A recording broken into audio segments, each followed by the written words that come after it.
Une usine à l'arrêt et 54 salariés au chômage technique. C'est la conséquence du conflit et de l'envolée du prix du gaz. La Jurassienne de céramique française se retrouve obligée de suspendre l'activité de son usine.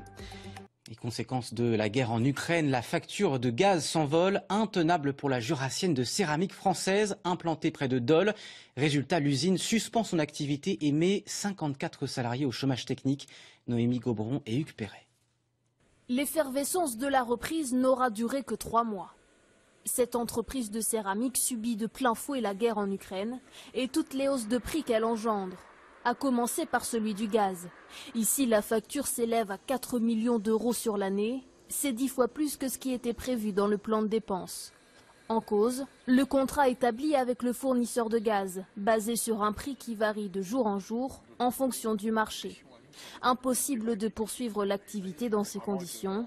La direction a décidé de la suspendre pendant 6 mois au moins. Nos produits sont des produits qui nécessitent une cuisson, un séchage d'abord puis une cuisson.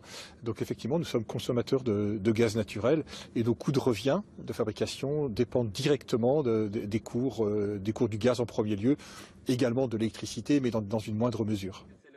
Du côté des salariés, pas de surprise. Ils s'attendaient à une telle nouvelle, mais ils ne savent pas encore si le chômage partiel leur sera accordé et pour combien de temps. Moi j'ai 57 ans, ça serait très bien pour que ça continue et puis que les amis aussi là, puissent faire leur carrière ici. On est dans le flou.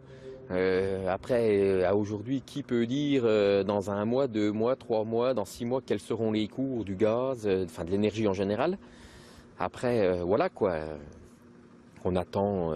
Je pense que même pour notre direction générale, à aujourd'hui, c'est compliqué pour eux de nous donner des informations sur le long terme.